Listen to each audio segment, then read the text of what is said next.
Meron po akong pin-repair na konti ring slide. Sana po maipakita muna bago ako magpatuloy.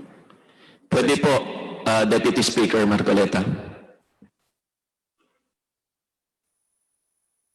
Law, ibig sabihin batas. So kaya ginawa ang batas sa isang democratic country na kung nasaan tayo ngayon is para maging pantay-pantay ang lahat ng tao. Sa classroom may batas, bawal lumabas o bawal lumabas.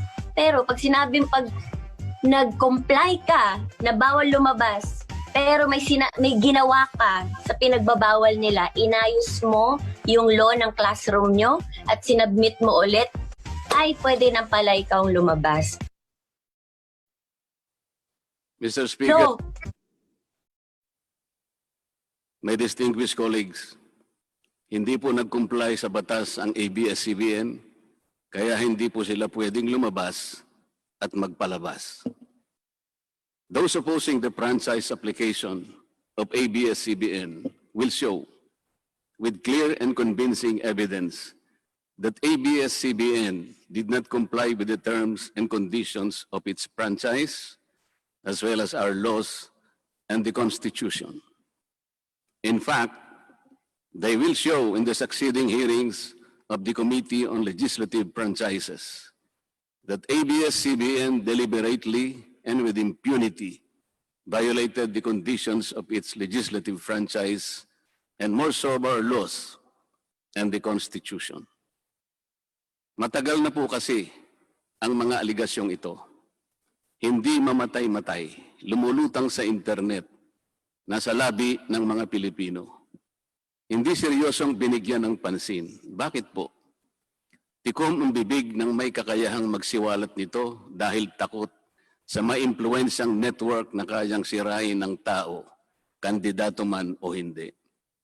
Salamat at ganap na ninindigan si Speaker Alan Peter Cayetano at hindi inalintana ang mga tuligsa sa kanya at pinayagan niya na magkaroon ng patas, bukas at malawak ang pagdinig sa mga aligasyong ito katulad ng nagaganap sa araw na ito.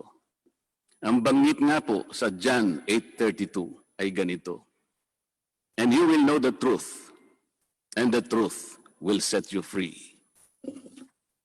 Violation of the Constitution. Number 1, franchise is longer than 50 years.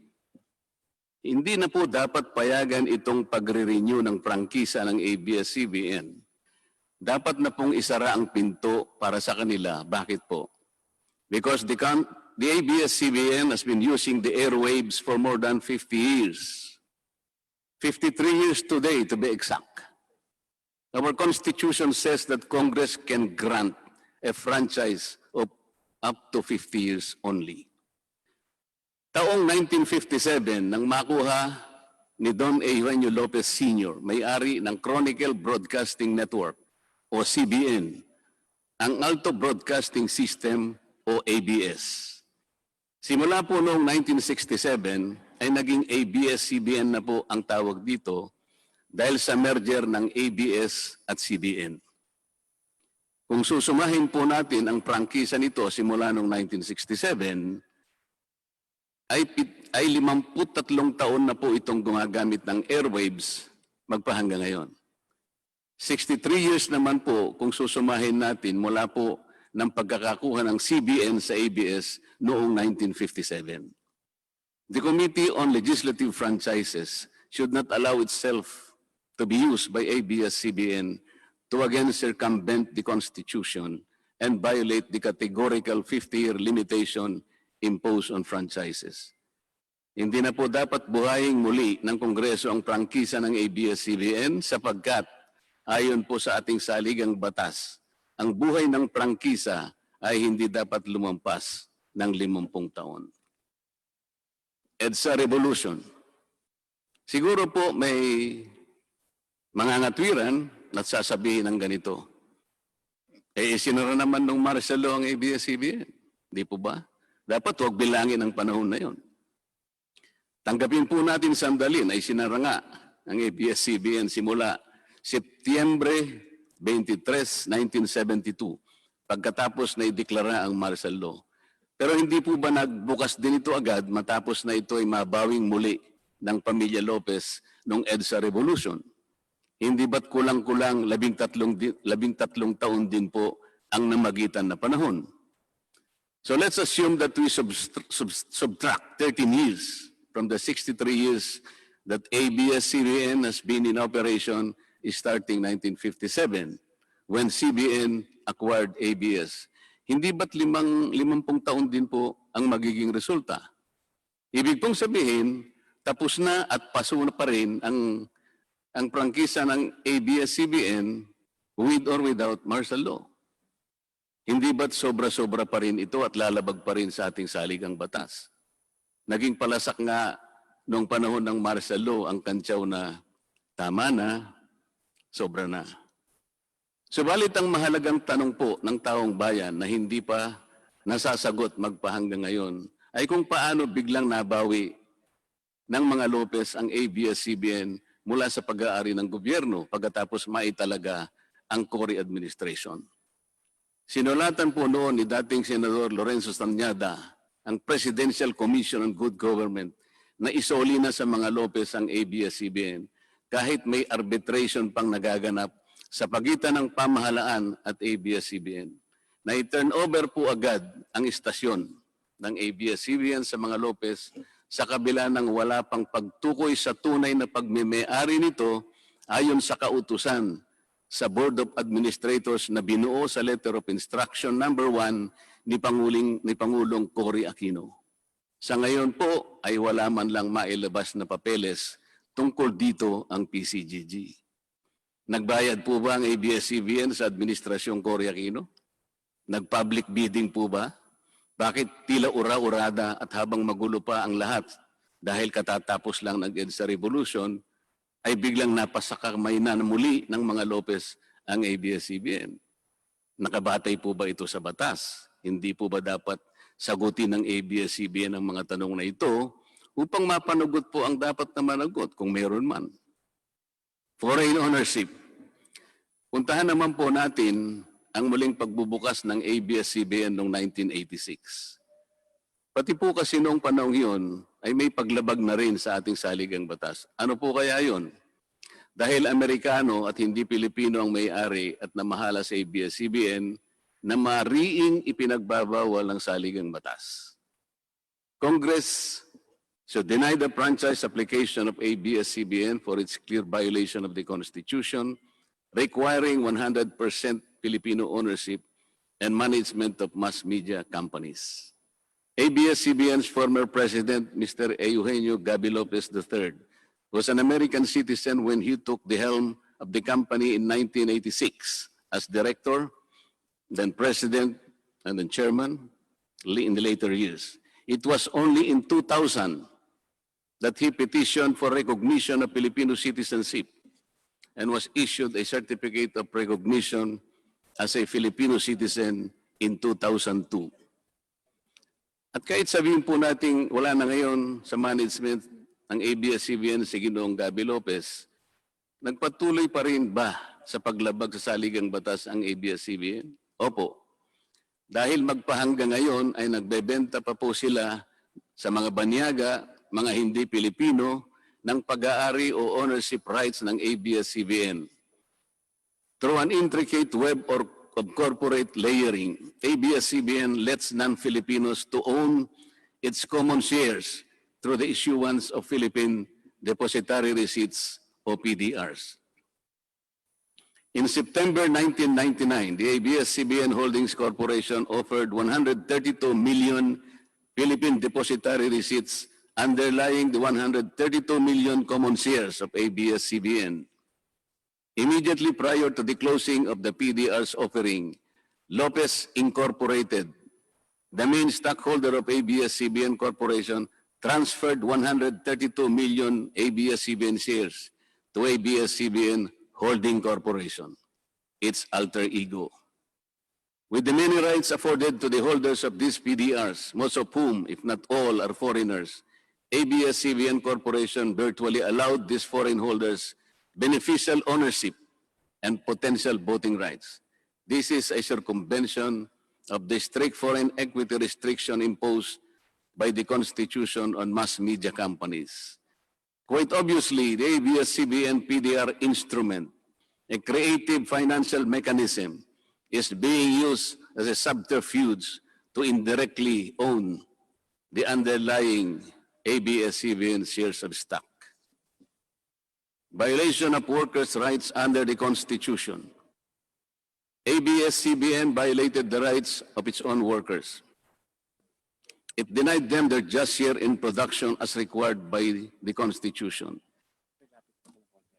It committed unfair labor practices, which consequently denied its employees the benefits required by law to be provided to all employees.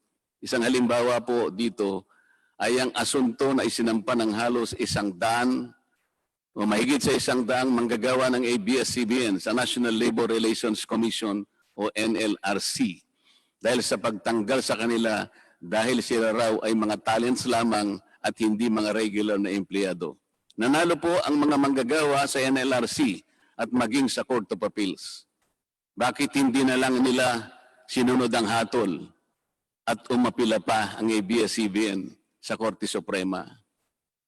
Ito ba yung sinasabi po kanina sa opening salvo na ang pagmamahal sa kanilang kapamilya ay ganun na lamang? Mali naman po yata na sabihin ng ABS-CBN na lampas sa 11,000 ang mga empleyado nito dahil kung ito po ay masusi nating iimbestigahan, may 2,661 at isa lamang. 2,661 ang mga regular na empleyado nito. Ang karamihan po o mahigit na 8,500 na kawani ng ABS-CBN ay tinagurian nilang independent contractors or talents, project workers at contractuals lamang kahit na pang-regular na empleyo ang trabaho nila. Ayon po sa ating labor code, kapag pang-regular ang tungkulin ng isang manggagawa, dapat siyang gawing regular employee. Hindi dapat contractual. Hindi dapat independent contractor, talent, o kaya'y project worker lang. Malinaw na labag sa batas ang ginagawa ng ABS-CBN. Sana ay ibalita rin po ito ng TV Patrol upang mabunyag ang libo-libong endo sa kanilang bakuran. ABS-CBN has not regularized its contractual workers and talents despite performing the functions of regular workers.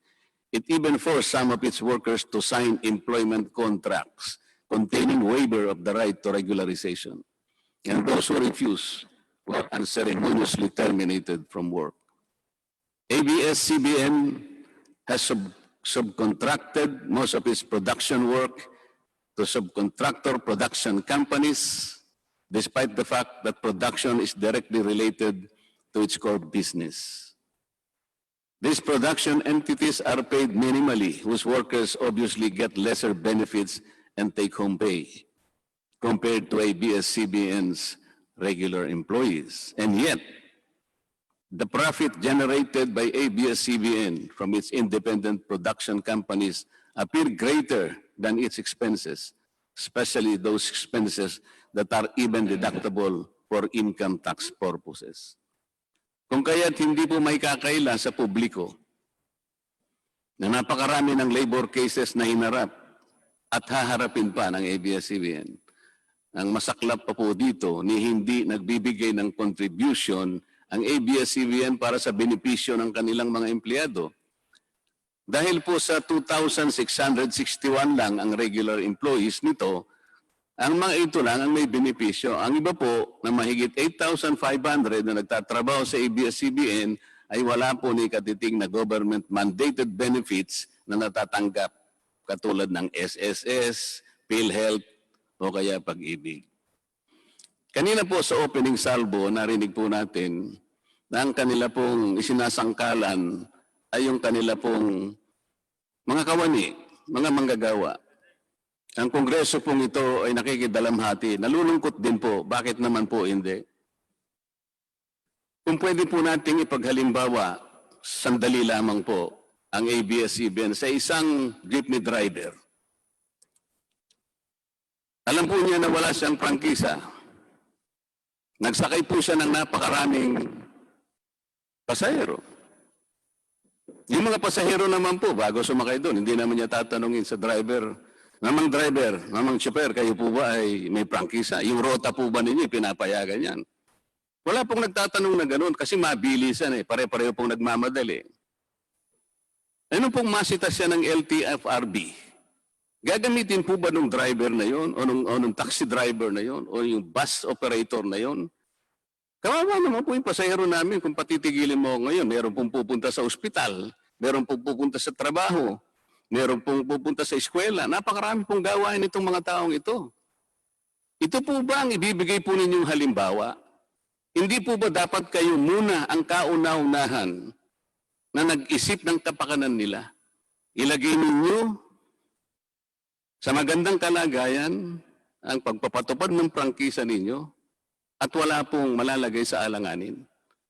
Huwag po ninyong isasangkalan ngayon ang inyong mga manggagawa at kani-kanilang pamilya. Hindi po ganun. Sasagutin po ninyong aligasyon na ito, hindi po sa pamamagitan ng emotional appeal.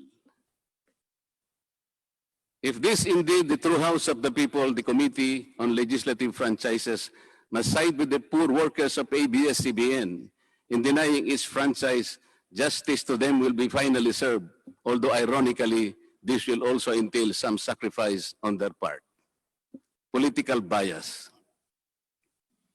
ABS-CBN has been biased and partisan in favor of particular candidates and against certain candidates during the 2010 and 2016 presidential elections, contrary to the terms of its franchise and in violation of the Omnibus Election Code.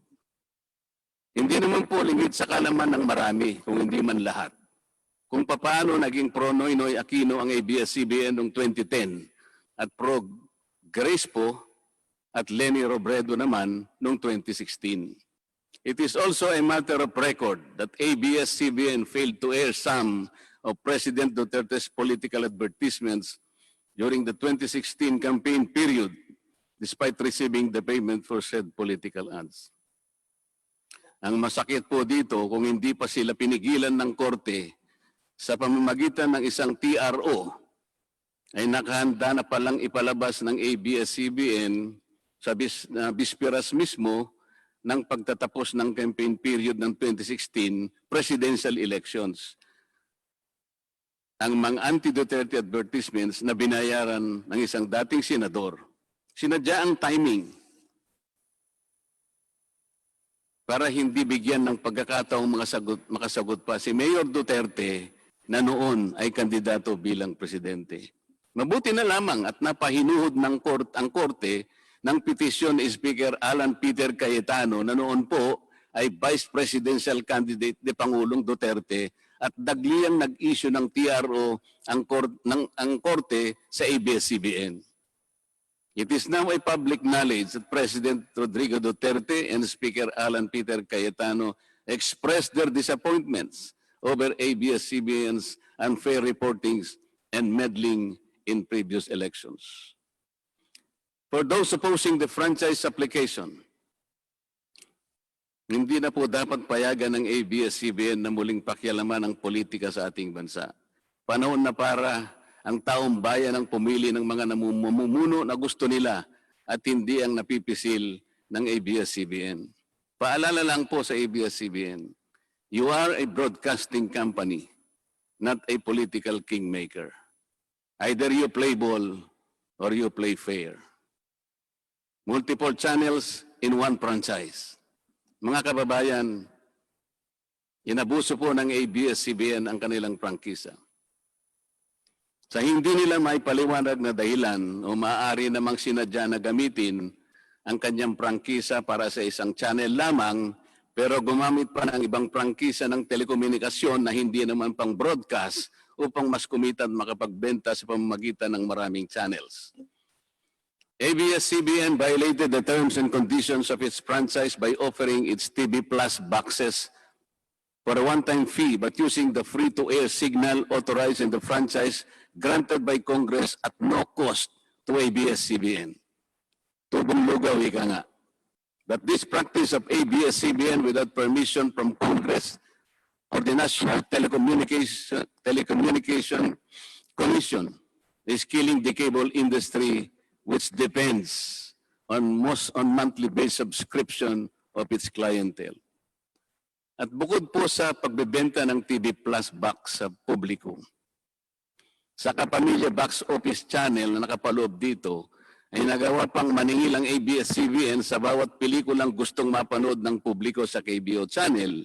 Ibinenta na nga ang TV Plus box, ibinenta pa rin ang mga palabas na pwedeng mapanood sa TV Plus box.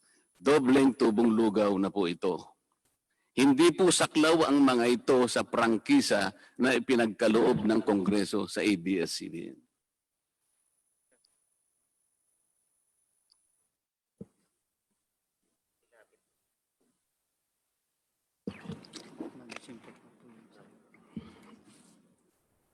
ABS-CBN, contrary to the terms and conditions of its franchise, operated this pay-per-view channel, otherwise known as the Kapamilya Box Office or KBO, without a valid permit from the NTC. And despite NTC's order to refrain from operating a PPB until the issuance of an appropriate guideline for the same, ABS-CBN continued its operation until the expiration of its franchise on May 4, 2020. Tax evasion. ABS-CBN also violated the terms and conditions of its franchise by engaging in tax avoidance schemes, which deprived the government of the much-needed revenue. It used its wholly owned subsidiary, Big Dipper Digital Content and Design, Inc., a PESA-registered company, as tax shield. Its main customer is ABS-CBN Hungary. And because of this unconscionable tax avoidance scheme, ABS-CBN alleged effective tax rate in 2018 was at negative 5%. This means that ABS-CBN managed to avoid paying taxes in 2018. Bakit po ang GMA7 na hindi naman kasing laki o kasing yaman ng ABS-CBN ay nakapagbayad ng buwis sa pamahalaan ng 1.6 billion pesos noong 2018? Samantalang ang malaalamat na ABS-CBN ay walang binayarang buwis. Bakit naman nakalibre ang ABS-CBN noong 2018 sa negative income tax nila na 84 million? Ibig sabihin po nito ay may tax credit pa ang ABS-CBN at ang gobyerno pa ang lumalabas na may utang dito. Wala pong pagkakaiba ito, mga kababayan. Sa isang taong nangutang sa tindahan, binigyan pa ito ng sukli. In 2019, ABS-CBN again did not pay its rightful taxes.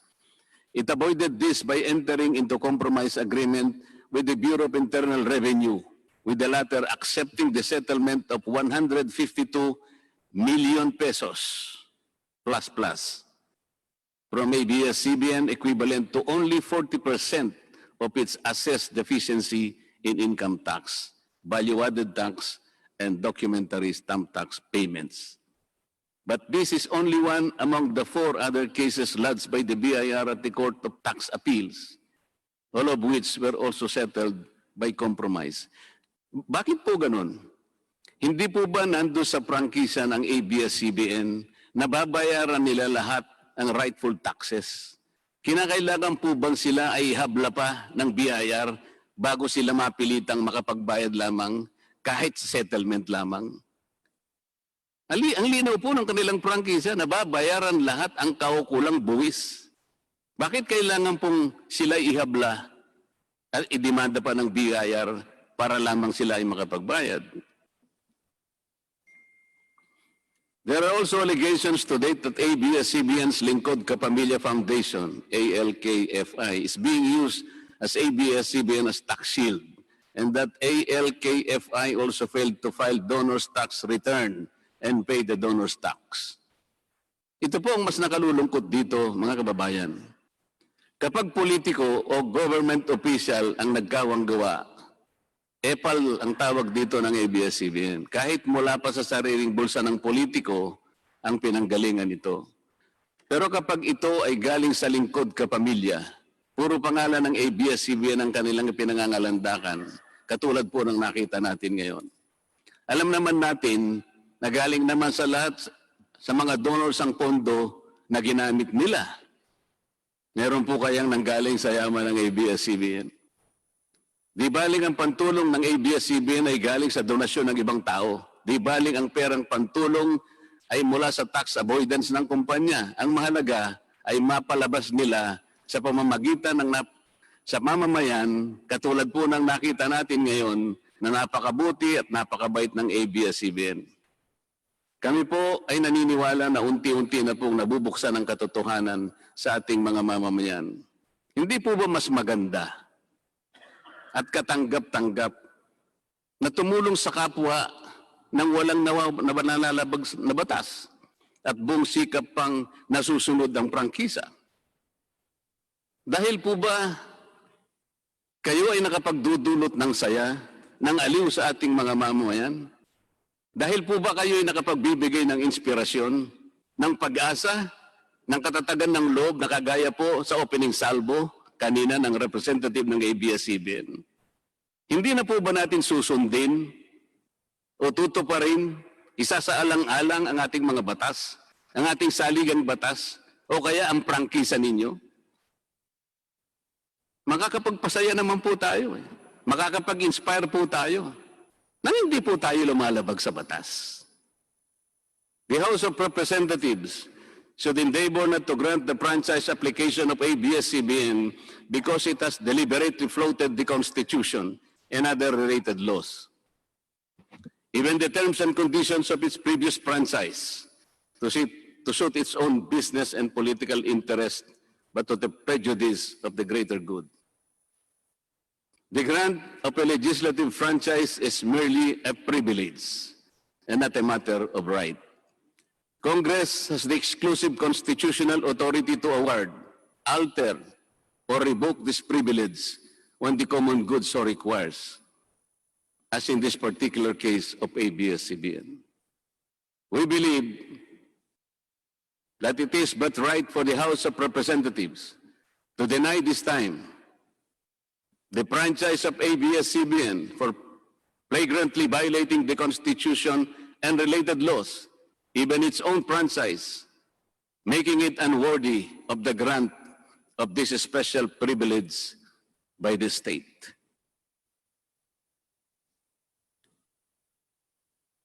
Alam mo kung sino lang ang pinakamatinding magiging kalaban ni Cardo? Sino?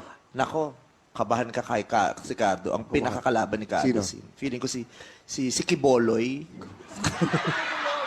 Yung nagpahinto ng lindol. Si Kiboloy lang ang magpapahinto ng probinsyano. Abangan nyo yan. Oh.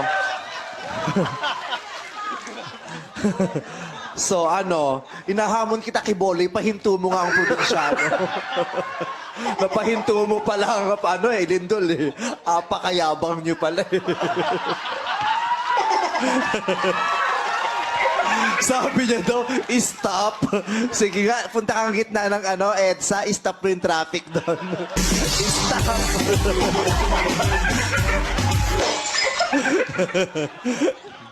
Iba ka, Kiboloy. Alam mo kung sino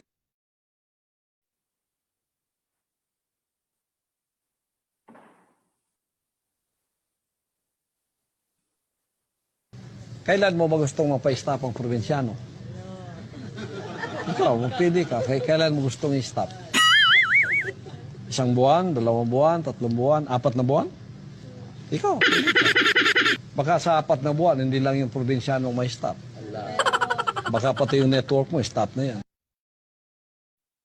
Mr. Speaker, ABS-CBN posed the challenge. Obviously, the challenge was accepted. There is no reason to complain. Maraming salamat po. Maraming salamat.